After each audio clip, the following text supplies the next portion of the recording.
Muy buenas tardes, bienvenidos a Buena Vida TV. Comienzo el programa de hoy agradeciéndole a las muchas personas que se suman a nuestra página de Facebook y que apoyan nuestro proyecto. Este proyecto que intenta dar todo lo necesario para que usted tenga una mejor calidad de vida. Comenzamos con una muy buena nota al doctor Agustín García. Él nos habla de algo muy importante, el corazón, que vendría a ser como el motor de nuestro cuerpo. Por eso es importante cuidarlo. El doctor Agustín García nos habla de cómo prevenir enfermedades. En el caso del corazón tenemos muchas maneras de hacer algo beneficioso antes de enfermar. Y esto es lo que llamamos en el caso de la cardiología la prevención primaria, que es prevenir los eventos antes de que ocurran. Una vez que han ocurrido todavía podemos prevenir, pero eso ya lo llamamos prevención secundaria porque estamos pasados ya un evento, tenemos que ser un poco más agresivos. En prevención primaria tenemos que tener en cuenta determinadas situaciones que con relativa frecuencia vemos y que están directamente asociadas a la enfermedad cardiovascular. Es la manera de llamarle, porque el corazón es una de las partes del sistema cardiovascular y enferma todo el sistema y afecta, además del corazón, a otros órganos nobles, como te decía recién, como el cerebro, el riñón, principalmente son los que más atendemos por estas cuestiones. Hoy estas situaciones son bastante conocidas por la gente, aunque por ahí no muy atendidas, y yo creo que a cualquiera que le preguntemos qué es un factor de riesgo, más o menos tiene una idea. Este es un término que hemos acuñado no hace tanto tiempo. De alguna manera se lo debemos a un estudio que todavía está en vigencia y que se llamó el estudio Framingham. Es un estudio que se puede consultar libremente por internet, fascinante, pionero en todas estas cosas, y fue el que nos enseñó cuáles eran estos factores de riesgo. Fue uno de los, si no me equivoco, el primero que usó este término inclusive. De allí sabemos que la hipertensión arterial, la diabetes, el colesterol y el cigarrillo son aquellas situaciones que más directamente se vinculan con la enfermedad. Tenemos además otros factores como el sedentarismo, una dieta inadecuada, el estrés, algunos tóxicos a los que estamos expuestos. Todas estas situaciones también, favorecen, aunque las 4 primeras son las de mayor peso. Hoy podríamos decir que la diabetes de aquel viejo esquema del Framingham la podremos sacar un poquito porque el paciente diabético directamente es un paciente de alto riesgo. El paciente diabético, 7 pacientes y medio de cada 10 van a morir del corazón, de manera que con este dato nada más se convierten en pacientes de alto riesgo. Pero estos factores, como te digo, se pueden tratar antes de que den un problema. 3 de ellos con ayuda del médico y el cuarto, que es el cigarrillo, con ayuda del médico, pero con mucha voluntad del paciente, porque es el único de los 4 más importantes que el paciente ha introducido de alguna manera en algún momento de su vida y que es el que puede, eliminar. Los demás se pueden tratar. Todo parte de un diagnóstico oportuno. El desconocimiento quizás es el aliado a estos factores de riesgo, el más importante aliado a estos factores de riesgo. Y una vez que sabemos que estamos con alguna de estas condiciones, el tratamiento y el seguimiento va a derivar, o el objetivo es que derive en prevención de algún factor, de algún evento, cardiovascular, ya sea cerebrovascular, cardíaco, renal o la causa que fuera. Doctor, ¿a partir de qué edad aproximadamente uno debería empezar a tener más conciencia o más cuidados para esto? Buena pregunta. Si yo te tengo que responder sinceramente y de manera personal, yo creo que a todas las edades se puede prevenir. Hay un estudio muy importante inglés que se dedicó a estudiar las arterias aortas de pacientes niños fallecidos por causas no cardíacas, accidentes de tránsito y demás, y encontró que ya a edades de 5 años aproximadamente, 3 a 5 años, en las arterias de estos niños se encuentran lo que van, los preludios de lo que luego será una placa de ateroma. De manera que podemos hacer prevención ya tempranamente con los chicos en casa, previniendo la obesidad infantil, por ejemplo, educando con buenos hábitos alimenticios, tratando de que los chicos desde chicos se encariñen con algún deporte aeróbico, tratando de educar tempranamente para que no elijan fumar y no tengamos que después tratar el tabaquismo como un factor. Directamente no fumen, y esto es una cosa mucho más simple de tratar. O sea que partiendo desde los chicos muy chiquitos hacia adelante, digamos que en todas las edades, creo que esa es la respuesta, uno puede prevenir, debe prevenir.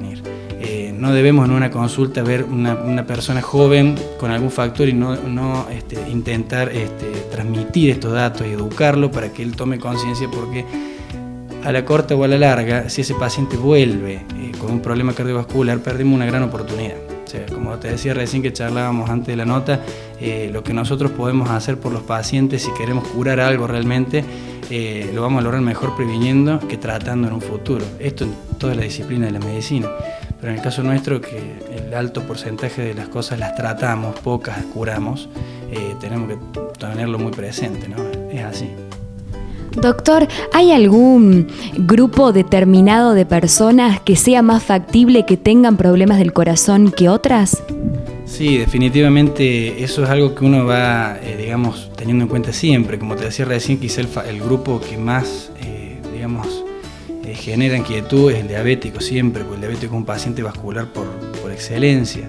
Pero uno va atendiendo estas situaciones que yo te planteaba, estos factores de riesgo, en la medida que se van asociando, mayor riesgo tiene el paciente. Siempre uno maneja tablas de riesgo o scores de riesgo que se hacen habitualmente para el médico que no está de manera permanente en contacto con estos pacientes, para facilitar una forma práctica de evaluar. Los que por ahí estamos haciendo cardiología todos los días, nos manejamos, estas tablas ya las tenemos un poco incorporadas. Sin que sea una suma aritmética, uno va sumando factores, ¿no es cierto? Y cuando un paciente tiene más de uno de estos factores que yo te digo, va tomando más riesgo, más peligro, y por ende va siendo un paciente que requiere mayor atención en lo que a la prevención se refiere. Quizá un grupo particular, que también lo charlábamos recién antes de la nota, que a nosotros particularmente nos preocupa mucho, y que está sufriendo la falta de informaciones, son las mujeres casualmente, ¿no? Es un grupo que hoy fallece y enferma de causa cardíaca en un alto porcentaje, y volvemos a lo que decíamos recién, el principal aliado de este problema es que no lo saben. Entonces hay que transmitir esto. La mujer, como te contaba recién, 1 de cada 3 va a morir de causa cardíaca. Así que tenemos que atenderla a la mujer también. Ya este concepto de que la mujer no se enferma del corazón es viejo, es algo que tenemos que tratar de remediar rápido y transmitir rápido para que se pueda hacer prevención. Si no, este también es un factor de riesgo, ¿no? La desinformación.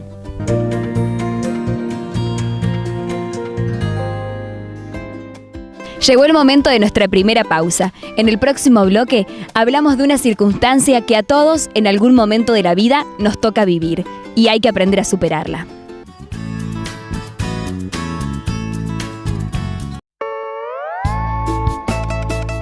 Doctora Ana Cristina Caivano, neuróloga, medicina biológica, ortomolecular, recuperación de órganos específicos, tratamiento del dolor, ozonoterapia, medicina antiedad.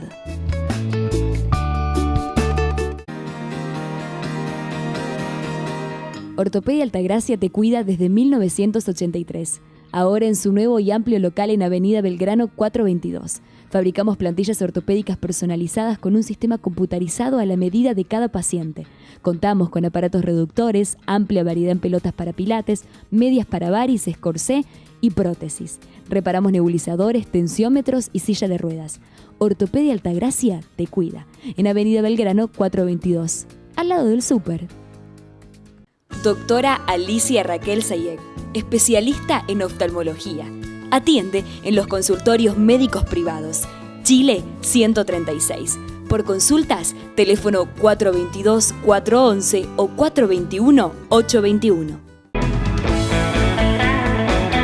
Centro de Enfermedades Renales Altagracia. Diálisis aguda y crónica, equipamiento de última generación, nefrología clínica, urología, consultorios externos y otras especialidades afines. Trasplante renal, laboratorio, servicio de traslado para clientes, servicio de emergencias. Director médico Andrés García. Hipólito Yrigoyen 1372. Teléfono 423-258. Urgencias 154-47-329. Tecnologías y profesionales puesta a su servicio. TOB, terapia organizativa biomolecular. Tratamientos para el dolor no invasivo ni agresivo, sin medicación ni efectos secundarios. Licenciada Andrea Pérez. Olmos 395 Altagracia, Uruguay 39 Río Tercero. Carolina Dipper Wellness Center. Fitness grupal, musculación, spinning, pilates, aerolocal, zumba, aerobox. En Belisario Roldán 39. Teléfono 435-028. Doctora Andrea Maya, médica dermatóloga y medicina estética. Doctora Andrea Maya, te espera en Alvear 106.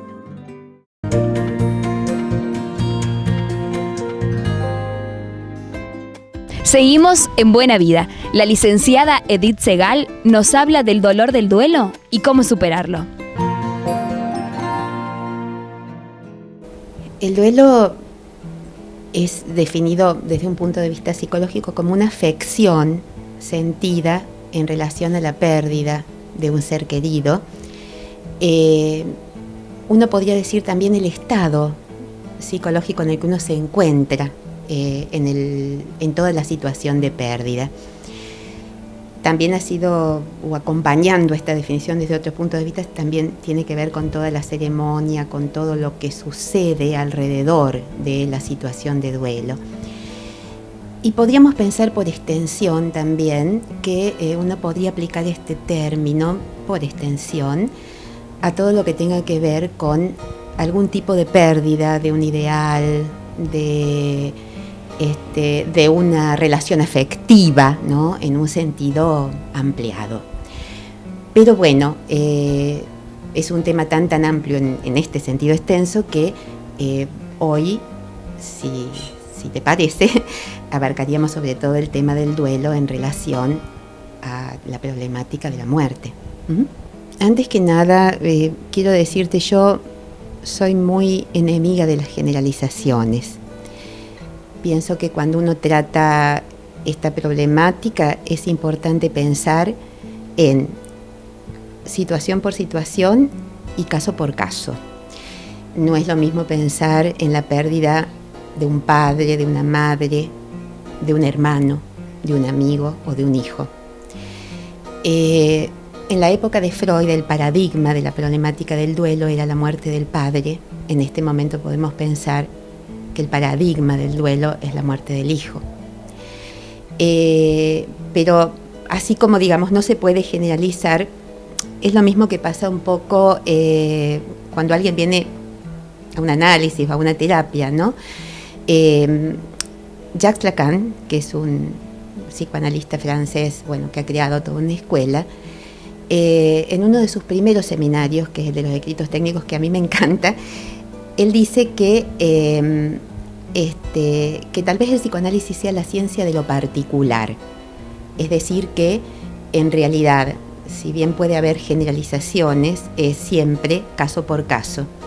Y yo diría también que hay analista por analista y momentos por momentos. Digamos que el abordaje de cada cuestión es absolutamente particular.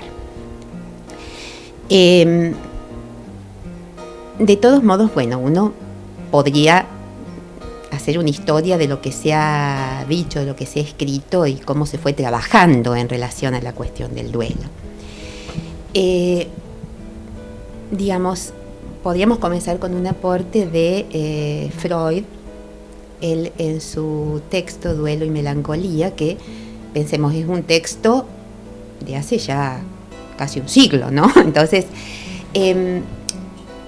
él plantea una forma de trabajar el duelo. Digamos, primero él plantea que la persona que está de duelo tiene como determinadas características psicológicas, como un aislamiento en relación a todo lo que es la realidad exterior, una, digamos, introducción en su problemática, un estar como metido en sí mismo,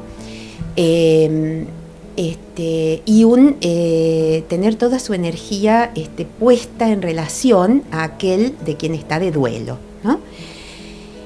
Y él plantea como una especie de salida posible que él llama un trabajo de duelo, donde él dice que, y en realidad lo hace para diferenciarse de la melancolía, que sería algo así como la patología del duelo, según él en este artículo, donde él dice que en realidad lo que él plantea es toda una especie de trabajo de ir de alguna manera sacando esa carga, dice él, del líbido, esa carga de amor que uno tenía puesto en la persona que ha fallecido, como una especie de recarga al yo y después una recarga de otro objeto de amor, ¿no? A mí me parece que este no es uno de los mejores artículos logrados de Freud, no lo digo solo yo. En realidad la idea de él era sobre todo teorizar la melancolía, no lo que es el duelo que todos pasamos en la vida, en algún momento de la vida. Y entonces a él le salen a oponer, digamos, antropólogos e historiadores de la época, ¿no? Uno es Philippe Ariès en su obra El hombre ante la muerte, y otro es Gorer, y ambos ¿qué dicen? Ambos dicen que en realidad hay otros elementos que intervienen en la posibilidad del duelo, ¿no? Y ellos plantean una diferencia entre el duelo en la modernidad y el duelo, por ejemplo, en la época medieval, donde ellos dicen que antes el duelo era una cuestión social, donde había toda una serie de ritos que posibilitaban a la persona doliente ir pasando este momento, y ritos donde de alguna manera se pautaba socialmente la posibilidad de la superación del dolor. En cambio, Ariès, ¿qué dice? Él dice que en este momento en realidad estamos ante lo que él llama la muerte seca, y digamos, donde no hay una contemplación social del dolor de la persona, del dolor del deudo, de aquel que ha perdido a un ser querido, ¿no? Y por ejemplo, pensemos en un trabajo, ¿no? A veces en un trabajo te dan una semana por la muerte o de un padre, o de verdad que no sé de un hijo, pero de una madre, de un hermano, ¿no? Una semana, ¿no? Es cierto que después uno puede sacar, qué sé yo, a lo mejor una licencia, pero ¿por qué hacer una patologización de algo que tendría que estar contemplado socialmente, ¿no? Por eso él habla de esta muerte seca, de este no espacio, no tiempo social que se da al sufriente para este tiempo a lo mejor necesario, ¿no? Para poder superar esta pérdida. Frente a esta posición de Freud, donde él dice que habla de una sustitución, entonces también surge toda una crítica, porque digamos, a ver, ¿cómo? ¿Es que puede venir otra persona a suplir a la persona que se perdió? ¿No? Digamos, ¿es que es eso posible? Muchas veces la reacción de la gente, que es también cuando por ejemplo viene alguien angustiado a la consulta, ¿no? Entonces dicen, a lo mejor yo quiero volver a estar como estaba. No, digamos, cuando uno atraviesa una situación de duelo, cuando la vida a uno le presenta, digamos, esta pérdida, esta cuestión de pérdida, uno no puede salir exactamente igual, digamos, como si esto no hubiera pasado, y volver a poner a otra persona en el lugar de aquella persona que uno ha perdido. Es decir, hay un lugar que es insustituible. ¿Cómo puede uno salir de esta situación de duelo? Porque tampoco puede uno vivir en este estado. En relación a la memoria del olvido hay como dos posturas, ¿no? Una postura es la de John Locke, que él dice que la memoria es sumamente importante porque nuestra identidad se constituye en función de la suma de nuestros recuerdos. Pero por otro lado está el joven Nietzsche, que en sus obras él decía que en realidad no podemos recordar todo porque si no podemos vivir, y que en ese sentido hay algún olvido que tal vez es necesario tener, ¿no? Lo que habría que ver es, bueno, qué tipo de olvido. Uno no puede decir o no puede pensar que uno puede transitar un duelo sin algún tipo de marca de una pérdida, ¿no? Y sin embargo, seguir viviendo.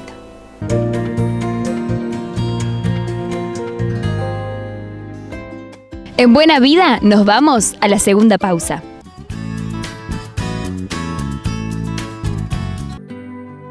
Doctora Andrea Maya, médica dermatóloga y medicina estética. Doctora Andrea Maya, te espera en Alvear 106.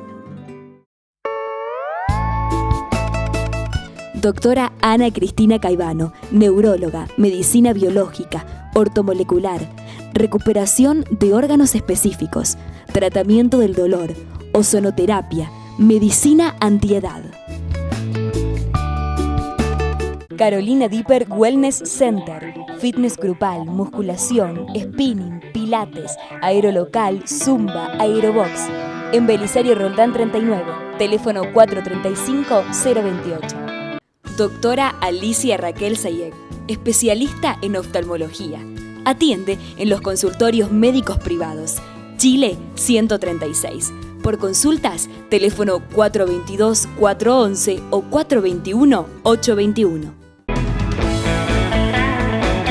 Centro de Enfermedades Renales Altagracia. Diálisis aguda y crónica, equipamiento de última generación, nefrología clínica, urología, consultorios externos y otras especialidades afines. Trasplante renal, laboratorio, servicio de traslado para clientes, servicio de emergencias. Director médico Andrés García. Hipólito Yrigoyen 1372, teléfono 423-258, urgencias 154-47-329. Tecnologías y profesionales puesta a su servicio. TOB, terapia organizativa biomolecular. Tratamientos para el dolor no invasivo ni agresivo, sin medicación ni efectos secundarios. Licenciada Andrea Pérez, Olmos 395 Altagracia, Uruguay 39 Río Tercero. Ortopedia Altagracia te cuida desde 1983.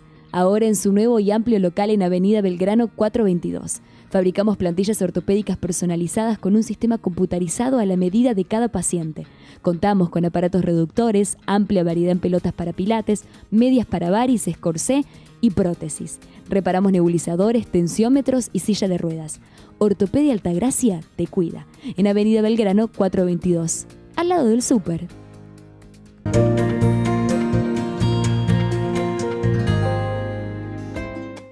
Buena Vida estuvo con los chicos de Ortopedia Altagracia. Ellos nos hablan de la importancia que tiene usar unas buenas plantillas, cómo mejora el caminar y cómo esto influye en nuestro cuerpo. La importancia de las plantillas no solamente en el pie, sino en nuestros organismos. Es importante usar las plantillas por el tema de la fascia. ¿Qué es la fascia? Es una banda de músculo que está en la planta del pie, es parecida a un tendón y que va a estabilizar y amortiguar el impacto en el caminar. La fascia muchas veces por un ejercicio repetitivo, que lo hemos hecho varias veces mal, o por un zapato que nos molesta, o porque estamos ejerciendo una mala presión, se va a sensibilizar y aparecen un montón de consecuencias, por lo cual hay que tratar de estabilizarla y tratarla con cariño. Las plantillas nos van a ayudar a estabilizar el organismo, nos van a ayudar a centrar correctamente las articulaciones para que de esa manera funcione mejor el pie. Mientras mejor funcione el pie, se nos va a equilibrar más nuestro organismo.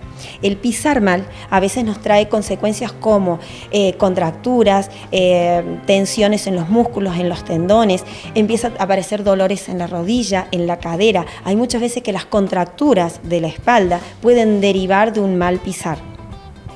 Con las plantillas vamos a ayudar a equilibrarlo todo eso. Por eso la importancia de la plantilla y de un buen diagnóstico. Nosotros en este momento estamos utilizando un diagnóstico computarizado del pie, en el cual vamos a ver al paciente caminar, lo vamos a ver cómo se para. Dependiendo del paciente, por ejemplo, si es un deportista, lo podemos llegar incluso hasta ver correr en una cinta, donde le vamos a poner grados de dificultad. Vamos a ir elevando o no la cinta para ver cómo incide esa elevación, esa inclinación de la cinta en las articulaciones de la rodilla o del mismo pie.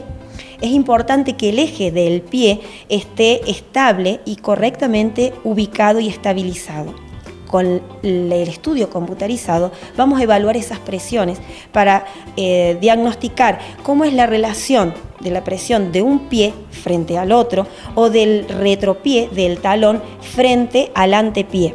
No es lo mismo una persona, no va a pasar igual, una persona que tiene un espolón a una persona que tiene un juanete. Descargamos diferente la presión del pie. Vamos a tener diferentes tipos de plantillas para, de repente, si viene una persona flaquita, un deportista grandote, vamos a tener desde una plantilla sencilla a una plantilla termoformada. Hay diferentes tipos de plantillas. Tenemos termoformadas de esta manera, un poco más cortitas para que entren en todo tipo de calzado. Se va a ir trabajando si hay que estabilizar el talón, si la persona es muy pesado, tiene un arco muy pronunciado, esto va a ceder. Dentro de lo que es termoformado vamos a mantener lo blando que va a descansar el pie. Hay distintos, una va a centrar más el talón que otra. Tenemos en plástico, es otro tipo, son más finitas, estas van a entrar mejor en cualquier tipo de calzado que estas otras. Si bien también son para personas pesadas, esta va a ceder más. Pueden ser largas para evitar que se corran, van a ser cortitas, siempre con una base de un termoformado más finito.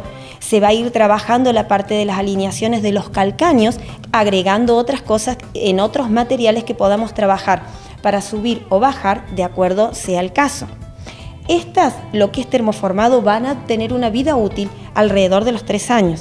Ahora, nuestro organismo va cambiando la pisada año a año. Lo correcto, por más que la plantilla dure unos 3 años, es que volvamos a rever nuestra pisada cada 8 meses. ¿Por qué? Pasando los 20 años y aún más pasando los 30, 1 kilo o 2 que engordes puede hacer que se venzan los tobillos. Puede hacer que se venza el metatarso. Un esguince, una torcedura o una operación de rodilla, de cadera o algo en el pie va a desestabilizar lo que vos ya venías teniendo con la plantilla termoformada. O sea, las plantillas duran 3 años, tu manera de pisar no, hay que reverla cada 8 meses. Hay muchos papás que ven que el nene pisa mal a partir de los 2 años. No consultan, no se lo hacen ver de repente al pediatra. Cuando salta el problema tienen más de 6 años. Lo que no corregimos de los 2 a los 6, no corregís más. O sea, hay cosas que a medida que se vayan fortaleciendo los aductores y que vayamos fortaleciendo la musculatura, van a ir corrigiendo. Hay cosas que le vemos al bebé, que hay una grasita que tiene a los 2 años que va a ir perdiendo en el transcurso del tiempo hasta los 6. Pero hay otras que ya venimos con una carga genética de un papá con pie plano, con un papá que pisa mal o que tiene algún tipo de problemas y vencimientos que el bebé lo puede heredar. Entonces, de los 2 a los 6 sería muy beneficioso hacer una consulta, sobre todo si el nene tiene una serie de síntomas, para que podamos corregir a tiempo. En cualquier persona, ¿cuáles son los síntomas que me pueden hacer dar cuenta que estoy pisando mal o que necesito algún tipo de calzado o alguna plantilla diferente? En un nene va a ser, por ejemplo, el que se canse mucho, el que a cada rato pida upa, el que esté jugando y se caiga junto a otros nenes que están haciendo el mismo juego y no se cae, el tuyo de repente se va a caer más. O los otros salen a caminar y el tuyo siempre es el que pide upa. En un adulto vamos a ver que el zapato lo gastamos mal, que me duele en la rodilla, que de repente se me contractura mucho la pantorrilla, que me empezó a doler la cintura. Hay otro tipo de problemas que empiezan en otro lado y van a incidir en el pie. Una escoliosis va a ayudar a que vos pises mal, y el pisar mal va a ayudar a que se forme más una escoliosis. O sea, llega un momento que hay una cadena donde cuando tenés un par de síntomas, uno va a desencadenar el otro. O sea, un dolor de cintura, una contractura, un cansancio en las piernas o dolor en las rodillas son los principales motivos de consulta.